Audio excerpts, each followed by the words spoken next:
If you're new to this channel, my name is Chris, and on this channel we discuss emergency preparedness, aka prepping. Now let me start off by saying, I'm neither a prophet nor Chicken Little. I can neither predict what exactly will transpire next, nor am I trying to scare you. I have a pretty good idea of what I anticipate we'll face in the coming weeks, something I discussed in my video yesterday. But look, my goal with this channel is pretty simple.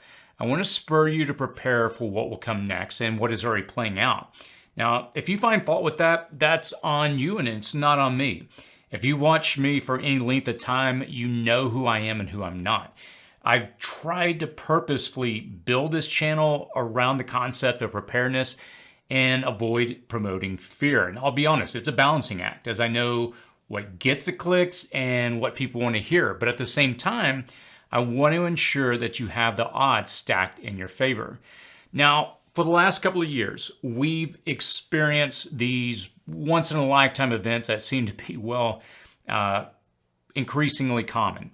And despite it all, we have to face the reality of what's coming. And quite honestly, has already begun, something we'll discuss a little later in this video. And let me just start off by saying this. Many are still ignoring what is happening. Many don't want anything to change. Some are choosing to stick their head in the sand, if you will. And this is referred to as normality bias. Most people, they tend to want to believe that nothing bad can happen to them. And I'm not advocating focusing on the negative all the time, but rather encouraging people to prepare for what will likely happen and what is already playing out in front of us in real time. And we all want the normal to return, for life to be the way it was before.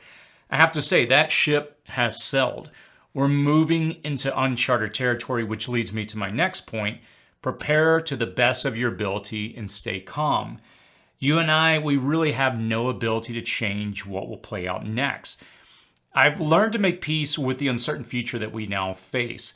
And I'm not trying to be a Pollyanna here. History is punctuated with moments where decades of peace are preceded by a massive change that really comes all at once.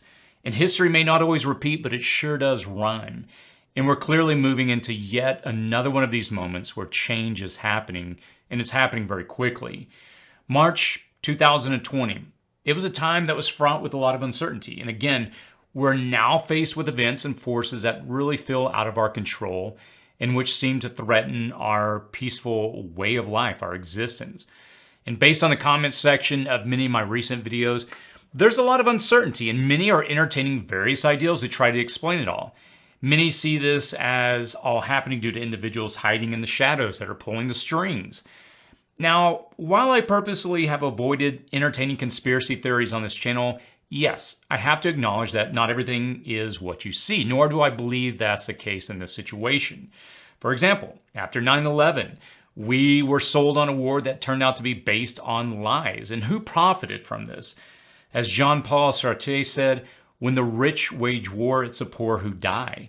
On January 11th of 1961, in his farewell address, the then President Dwight Eisenhower warned against the establishment of a military-industrial complex. And this was a message that was coming from a former general. So yeah, when I see the events that are playing out, of course, I ask a lot of questions. But let me be crystal clear so as to not somehow suggest some moral ambiguity in this current Russian-Ukraine situation. Any nation that would come into another nation to destroy it, I can't get behind that, ever. Has America done this? Yeah, quite a lot actually. We've got a long history of it, so I'm not trying to sit on some moral high horse here. But in case there was any doubt as to where I stand on this issue, I just wanted to make that abundantly clear. Now getting back to the main point, I'm sorry about that tangent. I'm not sure if it's because I'm getting older or if I've come to the realization that I'm about as prepared as I can be and worrying won't change the outcome. But either way, I've had to come to learn to put my fears aside during this time. And I hope I can communicate this to you through this channel. And let me be a little bit transparent here for just a moment. Let me talk to you as a father, or rather the experiences I'm going through as a father. Of course, I'm very concerned for my children's future. I'm doing all I can to prepare what I can to make their future better. I have two sons that are 13 and 11, and I have a 4-year-old daughter, all of whom I love dearly. And I want the best possible future for them, of course, as any father would. But I'm learning during this time to try to develop my own emotional intelligence at a new level, to develop compassion and empathy for my children, to ensure I'm communicating a calm demeanor to them through these uncertain times. They are living through a moment in history that children have not really had to deal with and contend with in previous generations. And my children, they know what I do with the channel, but they've never lived in fear, as it's not something I really promote in my home. Quite the contrary. What I do here in my office, what I talk about, I mostly keep confined to here. Now, in our home, we're prepared. We have water stored away. We have food, medical. They know where these things are at, but this is not something that is at the forefront of our mind, I think is what I'm trying to say. It does not, encompass our entire life. It doesn't take our attention, that we constantly have to focus on the negative, but we are prepared. And I'm trying to bring them along with me. The future they face, it's filled with challenges and uncertainty. And I'm not quite sure my generation at this point is leaving behind a better world for them, but I'm doing all I can with the tools and the influence that I've been given to try to prepare them. While I'm not trying to equate myself to a father figure role within the preparedness community, I do realize nonetheless that I have a responsibility to try to bring a voice of calm, and I hope I'm succeeding in doing so. Let me say this: if you ever see me upset, well, you know something is probably about to pop off. If I know something, I'll share it with you. But like you, I'm trying to make sense of this uncertainty we're facing and trying to stay calm, and I encourage you to do the same, which leads me to my next point.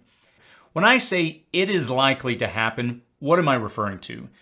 We're already seeing massive problems that are compounding by the day. Inflation rose 7.9% in February as food and energy costs push prices to the highest in more than 40 years. Energy prices are spiking. The world is facing the largest commodities crisis in decades. Housing costs keep jumping due to the limited supply. And more than a quarter of the world's wheat exports come from Russia and Ukraine. And I don't have to tell you what that means for food prices, what the implications are going to be. And I could go on and on and on and detail all the problems, but you get it. And if it wasn't overwhelming enough, we now seem to be on the precipice of potentially World War III. There's a lot of pieces that are moving at the moment. And if one thing moves incorrectly, things could go sideways really quickly. At the time of recording this video, today is Thursday, February the 10th, or March the 10th, I'm sorry.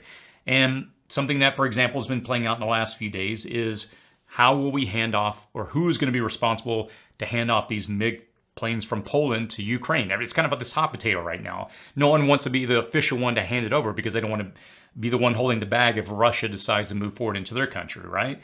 So we're living in this time where things are, it's changing very quickly, and it just seems like something could happen and everything could change.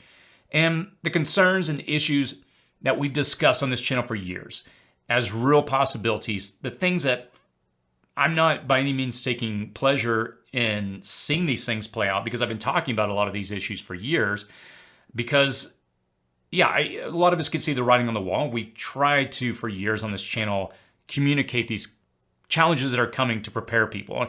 And to be quite honest, it's unsettling to see these things playing out now.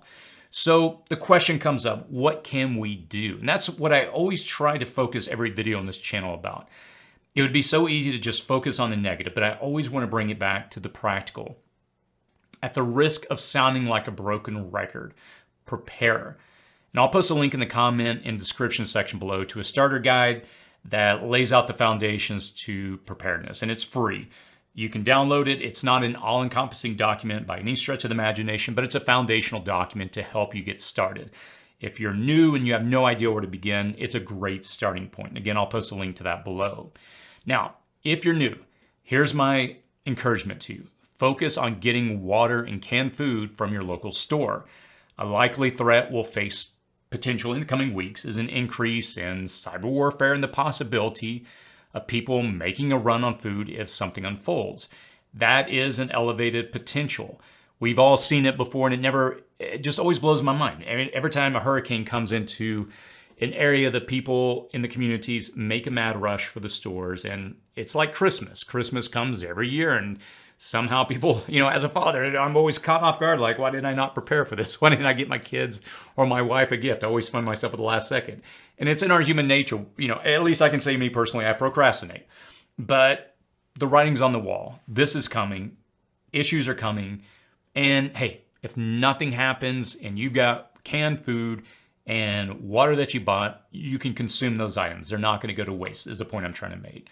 We all saw how people reacted when the Colonial Pipeline was hacked, and there is a possibility that something similar can play out in the next few weeks. I'm not saying it will, but if I were to put money on what I think is likely out of all the scenarios we're currently facing, it would probably be the one that's highest on my list of probabilities. Having said that, things are likely going to move quickly, and I think the thing that concerns me the most is that in history, situations can transpire at a moment's notice. And these events, they can change history in such dramatic ways from these singular moments to these singular events. And history is replete with examples where just these simple events, well, simple in hindsight, they can cause massive upheaval. And we may be on the precipice of one of those moments at this very time. So through it all, stay calm and keep preparing. And as always, stay safe out there.